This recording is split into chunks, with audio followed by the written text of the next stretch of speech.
story of Agnes and Clara Borik and their family could happen in your town right next door to you. It could happen to the rich man and to the poor man, the office worker or the farmer, a white man or a Negro. It could happen to the young, and it could happen to the aged. It could happen to anyone. It is the story of a willful man who refused to believe the truth. Because he stubbornly and perversely rejected the truth, he brought tragedy to those closest to him. He turned a deaf ear to experienced men of medicine who sought to help him in his fight against tuberculosis. Instead, he chose to rely on the advice of charlatans and quacks. It is the story of Peter Borik and the heartaches he brought his daughters, Agnes and Clara. The story opens on a tender note, for Clara and Johnny Carson, a young farmer who manages the Borik farm in his spare time, are in love. They hope to be married soon. Johnny is her childhood sweetheart. His regular job, before he took over operation of the Borik farm, was driving a milk truck for a large dairy company nearby. He still does this when he is able. Now, however, Peter Borik is bedridden most of the time and unable to work. Johnny and Clara, unaware of what the future holds for them, face life happily, secure in their love. Hard-working Mrs. Borik, Peter's wife, lives for her children alone. A kind, yielding woman, she is resigned to a life of drudgery and ever-constant fear that Clara and Agnes, and perhaps Johnny, might fall victim to the disease that Peter Borik carries. It's time for lunch, and Johnny has been invited to eat with the family. Peter cannot leave his bed. He will not go to a sanatorium. He does not believe tuberculosis is catching. He believes he can get well by staying in bed. He wants to be near his neighbors so they can drop in and see him. He likes Mrs. Borik's cooking. He wants to be home so he can call his wife or his daughters at any time of the day or night. The father's absence at mealtime is evident, but his influence, both physical and spiritual, is felt by the entire family every time they eat. The door beyond the kitchen stove leads to his room. From that room, he can hear the familiar voices of his family. At one time, he was in a sanatorium. He was not a cooperative patient. He felt there were too many restrictions, that he did not feel sick. He left against medical advice. And since doctors cannot force patients to remain in a sanatorium, he could not be stopped. When he left the sanatorium, he left behind proper medical care, professional nursing attention, and the rest routine, which is so essential to the tuberculosis patients. Through his ignorance, he left behind all hope and brought home a disease which was to bring immeasurable sorrow to his family. Peter's presence in the Borik household has not changed the homemaking routine, although it should have to ensure protection for the family. Dishes used to serve his food are mixed with those used by the rest of the family. His bed linen goes in with the family laundry.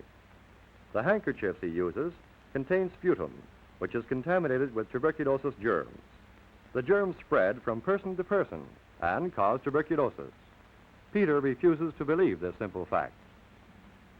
Like measles, chickenpox, or scarlet fever, tuberculosis is contagious. Except for Peter Borik, the Borik family looks healthy. They feel well. They don't think they can catch Peter's disease. They don't know a person may have tuberculosis for 3 years and never have any symptoms. In recent weeks, Peter Borik's increasingly bad condition has intensified his stubborn streak. He talks to his family only in irritable commands. His raucous coughing has increased. The room behind the kitchen stove has become a self-imposed cell from which he bars time-tried methods of tuberculosis cure.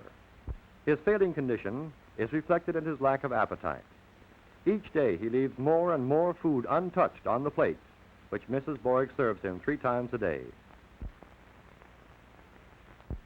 But tuberculosis workers know that Peter Borik left the sanatorium against the advice of physicians. They have been watching his case ever since he acted against the advice of specialists in the field of tuberculosis cure and prevention. Now they hope they convince him to return to the sanatorium.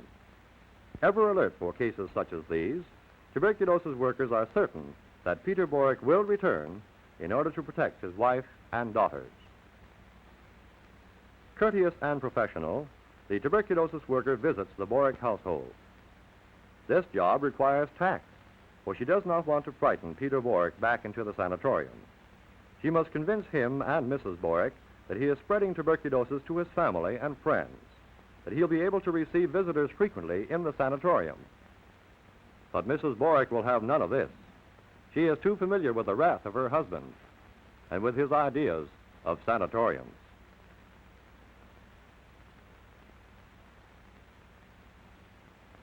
Mrs. Borik keeps the visit of the tuberculosis worker a secret, both from Peter Borik and from her children. That's why Johnny and Clara go ahead with plans to get married. Each new day brings to them new happiness as they plan for the future. They are ignorant of the cloak of disease that is enveloping the Borik household and their lives. For how long can the human body stand up under the strain of bombardment of the tuberculosis germ? These two youths, vigorous and gay, appear to be happy and healthy as they await the day of their marriage. But are they healthy? The tuberculosis germ has used them for targets. Back in the Borik household, they had been exposed for months to the germs discharged by Peter Borik. Is one or both to be a victim? Perhaps they had come in contact with tuberculosis by touching an article contaminated by Peter Borik. In the spring, Johnny and Clara are married. Peter Borik is too ill to attend the church ceremony, but unknown to all, the mark of his willfulness is with them. It is a threat to their happiness that could have been avoided if Peter had gone to the sanatorium some time before. In fact, if Peter had listened to sound medical advice, or if his wife had acted upon the suggestion of the tuberculosis worker, he might have been cured by the time the wedding took place. As Johnny takes Clara for his wife and promises to protect her in sickness and in health, little does he realize that she had lived with open tuberculosis in the household. Whether or not she has escaped its attack remains to be seen. Their friends are equally ignorant of what is going on in the Borik household. They can see only the beautiful bride and the dashing, handsome groom, two healthy, vigorous young people who are now man and wife.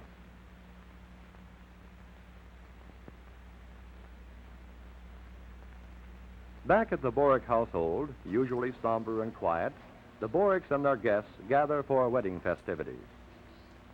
Everyone has visited and paid his respects to Peter Borik in his sick room. Preparations are made to have the bride cut the wedding cake. Little does the happy couple suspect that this ceremony is the backdrop for the tragedy that is to follow. But Johnny and Clara are unaware of the danger as they take over the operation of the Borik farm where they now live. His life with Clara is a happy one. One day, more than a year after their marriage, Johnny comes home from the fields to find that Clara is not feeling well. He questions her and finds she is suffering from headaches, becomes fatigued easily, and is running a slight fever. Clara then tells him she is going to have a baby, and Johnny attributes the illness to the coming child.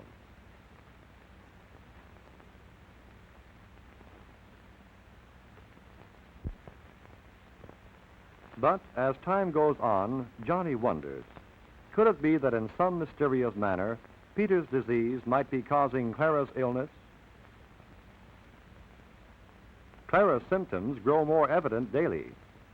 She tires easily. The fresh farm foods cannot tempt her appetite.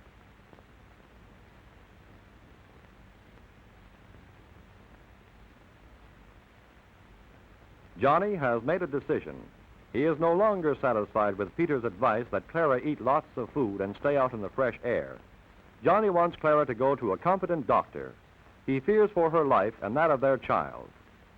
Clara has just had an x-ray of her lungs and a physical examination for tuberculosis at the sanatorium. The x-ray film seen in the viewer reveals she has fallen victim to the disease.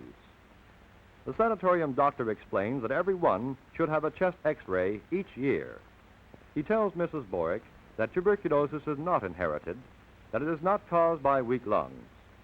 He points out that it's spread by germs from one person to another, and it runs 15 times higher in families where there is a history of tuberculosis. The doctor ponders. He wonders where Clara could have contacted tuberculosis. He tells Mrs. Borck that one does not have to look sick to be sick with tuberculosis. The doctor also points out that the earlier tuberculosis is detected, the easier the disease is to cure. The body must build up a resistance to the germ. Clara has far advanced tuberculosis. If she'd only come to a doctor earlier, if she'd only been checked periodically for tuberculosis. How, he asked Mrs. Borck, could Clara have caught tuberculosis? Mrs. Borck knows now. Sadly, she recites the story of Peter for the first time. Peter, her husband, was in a sanatorium for treatment. But Peter didn't like the sanatorium. He didn't feel sick. He didn't realize that he should be willing to remain hospitalized so that his family would be protected against the disease. He didn't believe what the doctors told him. One night, Peter left the sanatorium. Peter Borik left the sanatorium against medical advice. The full impact of Peter's willfulness, his persistent rejection of the truth, has come home. Johnny wants Clara to go to the sanatorium. He feels that both her life and the life of their child might be saved. He knows if she'd gone earlier, she would not have to stay so long in the sanatorium. But Peter has taught his lesson well. Clara, too, rejects sanatorium care. She will take her chances of getting well at home. Her father had told her that once you entered a sanatorium, you would surely die. Poor Clara. She believes this wrong advice. What better attention could she get in a sanatorium, she asks herself and her husband. But she has no way of telling if she is getting better or worse. At the sanatorium, she would be x-rayed regularly. Sputum tests would be taken. Surgery would be recommended if necessary. The progress of her disease would be noted regularly.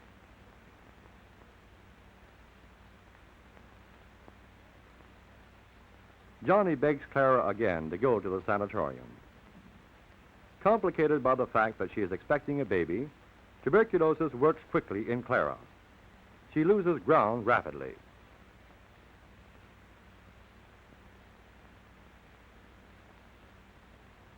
Tuberculosis takes its toll, and with Clara's death, another life is taken, the life of her unborn child. Clara has paid with her life. Johnny is not very expressive, but he misses Clara terribly. They had had so little time together. None of their plans, the plans of youth, had come to fruition.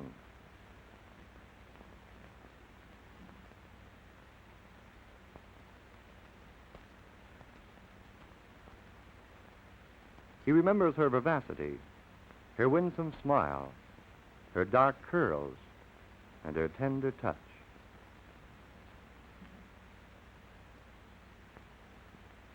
He realizes that all this is lost to him forever because of a disease which need not have happened if it had not been for one man's willfulness.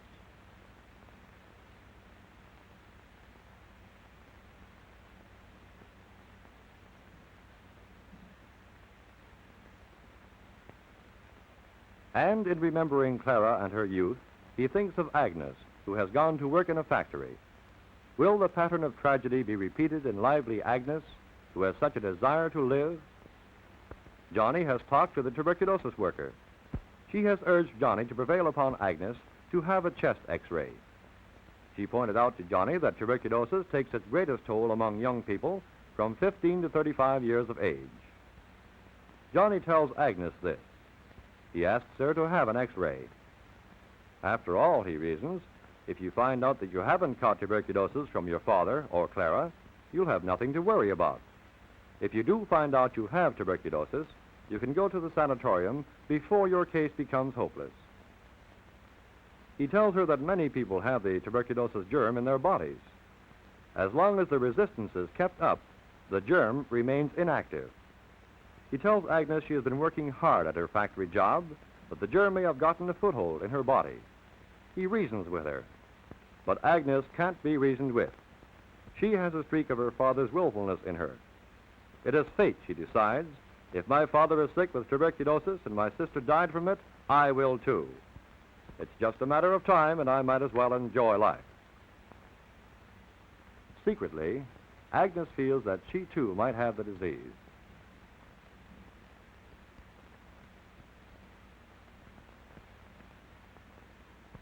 Many thousands of tuberculosis sick are among us.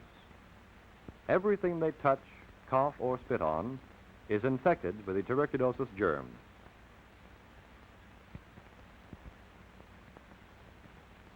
They're a constant source of danger to the people who come in contact with them. But they go blithely on their way, either unaware that they have the disease or unwilling to do anything about it.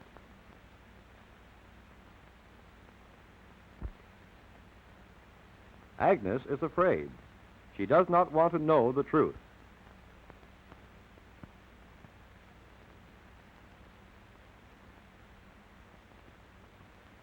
But the truth cannot be denied and shut out forever. It must come out. And Agnes, despite her stubbornness, cannot refuse to acknowledge that she is sick.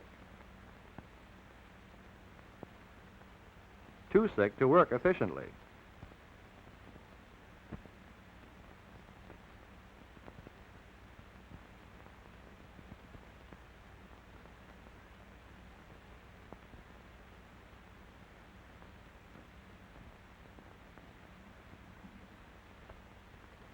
Many industries have case-finding programs.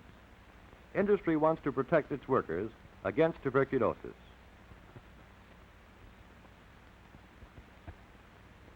An X-ray is painless and takes only a moment.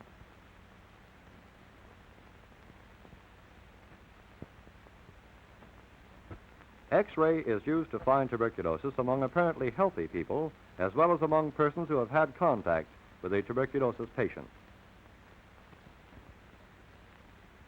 They find her disease in the factory X-ray, and, as is true in industry, when tuberculosis is found, she is required to leave her work.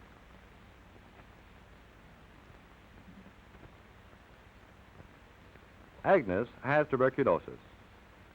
No longer does Mrs. Borik need to be convinced. Tuberculosis killed one daughter, and she is determined to save Agnes. Mrs. Borik will defy Peter at any cost. Knowing that his ignorance has caused this tragedy, she is going to have a chest X-ray herself. Johnny will have one, too. Agnes is finally reconciled to going to the sanatorium. She sees that her father is not getting any better at home, and that Clara came home only to die. She realizes that if she gives up 6 months of time now to sanatorium treatment, she may well save her life.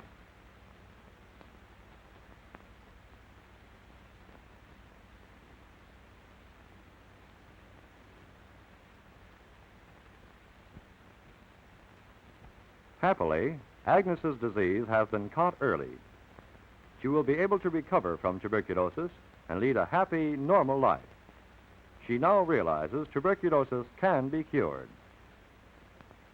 It is not a death sentence. Mrs. Borik knows, and Johnny knows, that by going to the sanatorium early, Agnes's chances for recovery are enhanced. Johnny and Mrs. Borik return to their house of sorrow, determined that there shall be no more needless suffering and death. They have been examined, and they happily are not victims of Peter's disease.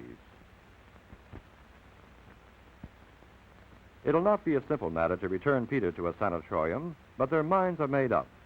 They know he is wrong in staying home. He must go back to the tuberculosis hospital. Last year, more than 50,000 American men, women, and children died in our country because they made the wrong decisions when they still could have been saved. Don't let the tragedy of the Borik family repeat in your home.